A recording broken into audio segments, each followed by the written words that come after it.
नमस्ते। Good evening दोस्तों। देखो, आज भी मैं अपने से रिलेटेड कोई बात बोलूँगी। मेरे पास कुछ खास टॉपिक है नहीं इस बार शेयर करने को।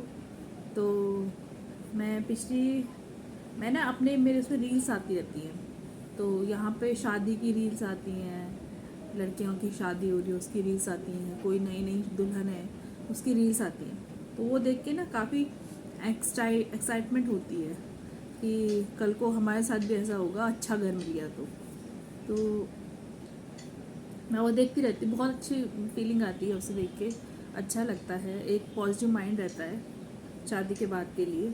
वरना आजकल शादियाँ चल कहाँ रही है, लंबी शादियाँ तो चल ही नहीं रही है। तो खैर मैं वो वीडियोस देखती हूँ तो बहुत पॉजिटिव रहती हूँ। तो बहुत मन करता है कि मैं भी ऐसे तैयार हूँ, ऐसे घर का काम करूँ, मतलब मेरे जैसे सभी लड़कियों के साथ होगा। क्योंकि रील्स बहुत आती हैं शादी पे, बच्चे शादी के लिए अपना डांस प्रिपेयर कर रहे हैं, कोई शादी के बाद अपनी वीडियोस दिखा रहा है नए कपड़े पहन के, नई चूड़ियाँ पहन के, एक गृहिणी कैसे होती है उस तरह से। तो मतलब बहुत सारी ऐसी वीडियोस हैं। और खाना कैसे बनाना है, घर कैसे चलाना है, रिश्तेदारों से कैसे बात करनी है उस पर, इस तरह के टॉपिक्स हैं। बहुत सारी लड़कियों ने या बहुत सारी शादीशुदा औरतों ने बना रखे हैं ब्लॉग्स या रील्स ऐसी। तो मैं देखती रहती हूँ। उसमें पारिवारिक मसलों पे भी बातें होती हैं कि कैसे परिवार से अगर मनमुटाव हो गया तो वो कैसे ठीक करना है। बहुत ऐसी रील होती हैं। तो मेरी मेरी दिनचर्या रील्स से बहुत अच्छी रहती है। मन पॉजिटिव रहता है, मतलब मेरा खुद का मन, मेरी पॉजिटिविटी रहती है। बाकी आसपास तो खैर कहीं ना कहीं लोगों से पता सुनने को चली जाता है कि यार उसके घर में ऐसा हो गया, उसकी बहू ने ऐसा कर दिया, और उसकी सास ने ऐसा बोल दिया, उसके पति ने ऐसा कर दिया। ऐसा हो चलता रहता है, सुनने को आस पड़ोस की बातें सुनने को मिलती है। लेकिन अगर मैं रील्स देखूँ तो रील्स में तो मेरे को सारी दुनिया अच्छी लगती है। क्योंकि रील्स उसीलिए बनाते हैं ना कि आप इस तरह का माइंड सेट बनाए रखो अपना, अपने आप के साथ पॉजिटिव बातें रखो, आपका घर अच्छा रहेगा। तो मैं बहुत सीख लेती हूँ उससे। और अगर कभी कल को मेरे साथ मेरी जब फ्यूचर में कोई फैमिली होगी तो वो उसके लिए मैंने भी ऐसे ही मतलब सोच के रखा है कि अच्छा रखना है, परिवार से बना के रखना है। अगर कहीं कुछ अनबन होती है, मनमुटाव होता है, तो उसको आराम से, पेशेंस से, सहनशीलता से, मतलब उसको एकदम सहन करके और दिमाग को पॉजिटिव रख के सॉल्व करना है प्रॉब्लम को, ना कि गुस्से से या किसी कोर्ट केस में जाके ऐसा होने नहीं देना है। तो वो दिन में अभी तक तो ऐसी सोच बनी हुई है। वो तो बाद की बात पता चलती है कि जब आपकी शादी हो जाती है, क्योंकि हर लड़की ऐसे ही सोचती है। लेकिन जब शादी हो जाती है तो बाद की बात आपको पता चलती है कि आप कितना प्रेशर झेल सकते हो। वो तो बात वो तो अभी हम बता ही नहीं सकते। लेकिन अभी जो सोच है वो यही बनी हुई है कि कल को अगर शादी होती है मेरी और मेरी जैसी जितनी लड़कियों की भी होती है, तो हमें अपना सहनशीलता से, अपने प्यार से, अपने प्रेम से घर को बनाना है। बड़ों का आदर करना है, छोटों को प्यार देना है, अपने साथ की उम्र के साथ के लोगों के साथ दोस्ती बना के रखनी है, ठीक है। और मायके और ससुराल दोनों का सम्मान बनाए रखना है। यही सोच होती है। मेरे जैसे हर लड़की की सोच यही होगी, और यही सोच रखनी भी है, रखनी चाहिए। क्योंकि ये पॉजिटिव माइंड लेके चलोगे तो आगे भी पॉजिटिव होगा। ये सब कहते हैं, ये किताबी ज्ञान भी है, ये व्यवहारिक ज्ञान भी कहता है, अनुभव किया हुआ ज्ञान भी यही कहता है। डरना नहीं है, दबना नहीं है किसी से। अगर कल को ससुराल में आपके साथ जोर जबरदस्ती करता है कोई, तो डरना नहीं है और दबना नहीं है किसी से। अपने ज्ञान की बातों से सबका दिल जीतना है, सबके साथ उसी तरह से रहना है जैसा वो सोच रहे कि ये नहीं है। मतलब वो अगर सोच रहे हैं कि इनको ज्ञान नहीं है तो उनको ज्ञान दिखाना भी है। वो सोच रहे हैं कि अगर इनको काम करने की अकल नहीं है, काम नहीं आता है, काम चोरी करते हैं, तो वो भी दिखाना है काम करके। वो सोचते हैं कि ये बड़े परिवार को नहीं संभाल सकते तो वो भी करके दिखाना है। तो इतनी सारी बातें मन में रख के जाना पड़ता है ससुराल। एक लड़की के लिए बहुत सारी बातें होती हैं जब वो ससुराल जाने की तैयारी करती है। एक तो लड़के में सारे उसके अकॉर्डिंग गुण होने चाहिए कि वो उसके साथ घुल मिल सके, वो गुण होने चाहिए। दूसरा, परिवार के साथ किस तरह से,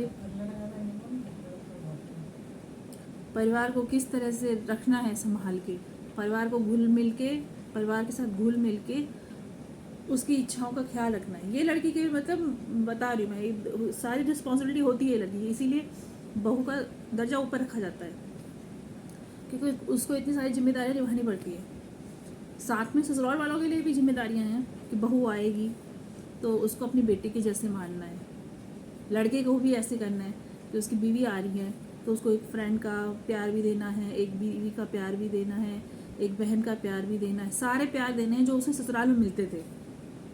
उसको अलग से अलग थलग करके नहीं रखना है। उसको जिम्मेदारियों के साथ साथ उसको प्यार भी देना है, जो एक बहन को दिया, जो एक माँ को दिया, जो एक फ्रेंड को दिया, वो सारे प्यार भी देने हैं। तो तब जाके परिवार बनता है। और अगर ऐसा परिवार रहे तो वो काफ़ी लंबा चलता है, उसमें कोई लड़ाई झगड़ा नहीं होता, कोई मन मुटाव नहीं होता, कोई पैसे की कमी नहीं होती, लक्ष्मी आती है। और स्वास्थ्य, और क्या, लक्ष्मी का आदर करोगे तो लक्ष्मी आएगी, स्वास्थ्य बना रहता है। तो अगर आप धार्मिक किताबें पढ़ते होंगे तो उनमें तो लड़की के गुण और लड़के के गुण के बारे में सब बताया गया है, कैसे होना चाहिए एक परिवार में।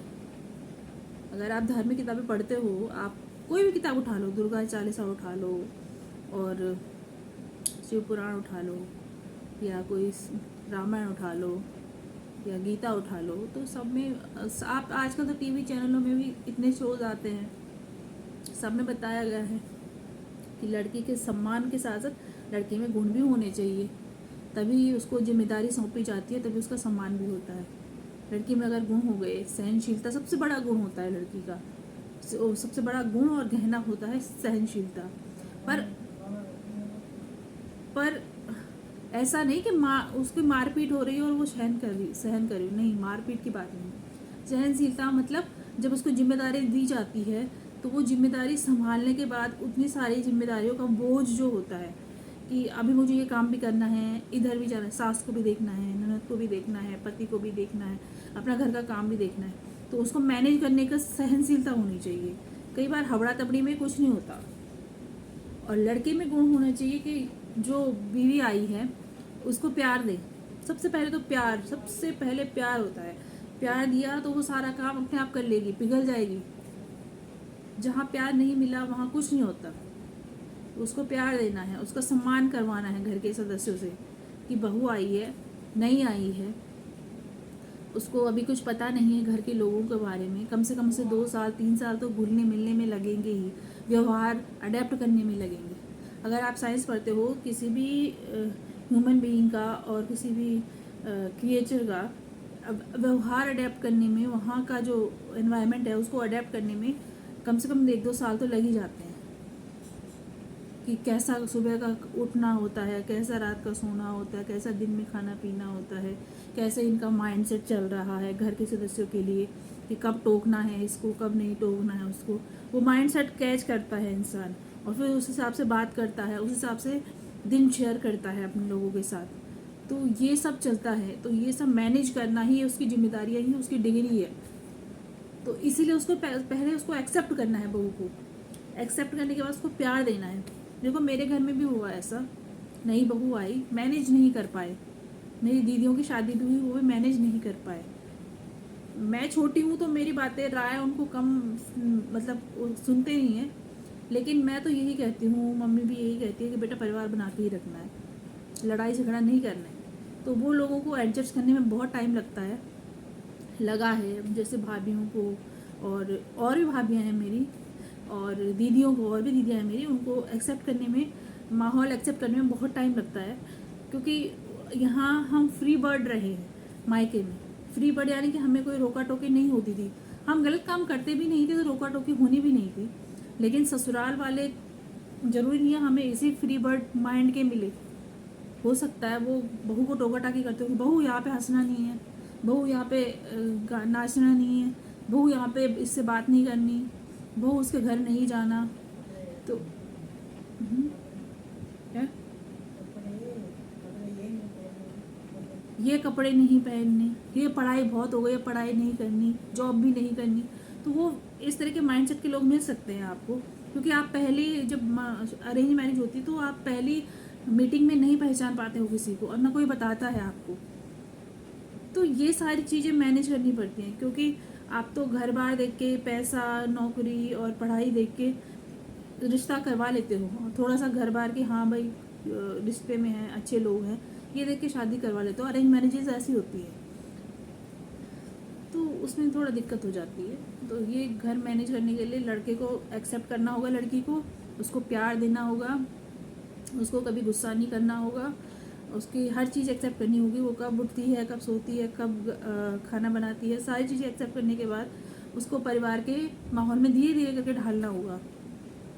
सबकी व्यवहारिक परेशानियां या व्यवहारिक आदतें बतानी होगी, तब जाके परिवार बनता है। क्योंकि मेरे परिवार में भी हुआ है, तो मुझे पता है कि कितना टाइम लिया इन सब ने एक्सेप्ट करने के लिए। अभी भी काफ़ी टाइम है एक्सेप्ट करने का, अभी इतनी जल्दी नहीं होगा, क्योंकि फिर शादी के बाद बच्चे भी तो हो जाते हैं, बच्चों का भी तो ध्यान रखना पड़ता है, तो वो आधा ध्यान तो उधर चला जाता है।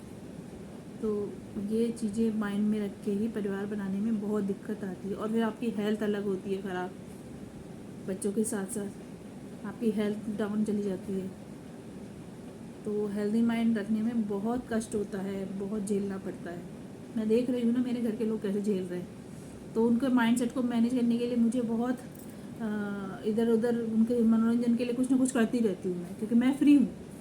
तो अभी मेरी शादी का ऐसा टाइम नहीं हुआ है, तो मैं फ्री हूँ, तो मैं उनके मनोरंजन के लिए कुछ ना कुछ करती रहती हूँ। इधर भाभीयों को खुश करने के लिए कुछ, भाई को खुश करने के लिए कुछ करती हूँ, दीदी को खुश करने के लिए कुछ करती हूँ। भले ही वो एक्सेप्ट करे या ना करे, वो अलग बात है, लेकिन मैं करती रहती हूँ। तो परिवार माहौल बनाए रखने के लिए कि हाँ भाई परिवार में ज़्यादा बोझ नहीं है, हम ठीक हैं, हम खुश हैं, तो उसके लिए कुछ ना कुछ करती रहती हूँ। तो आगे आप भी मेरी वीडियोस देख के शिक्षा लेते रहिए। मैं आगे वीडियोस में और एक्सपीरियंस वाली बातें बताऊँगी। आपके उसमें भी, रील्स में भी, न्यूज़ फीड में भी आती रहती होंगी अच्छी अच्छी वीडियोस। उन्हें लाइक, शेयर, कमेंट करिए, सब्सक्राइब करिए उनके चैनल को, यूट्यूब पर, इंस्टा पर उनको फॉलो करिए, और उनसे अच्छी अच्छी बातें सीखिए और अच्छा माहौल बनाइए अपने घर का। तो आपका घर भी अच्छा रहेगा, लड़ाई नहीं होगी, मनमुटाव नहीं होंगे।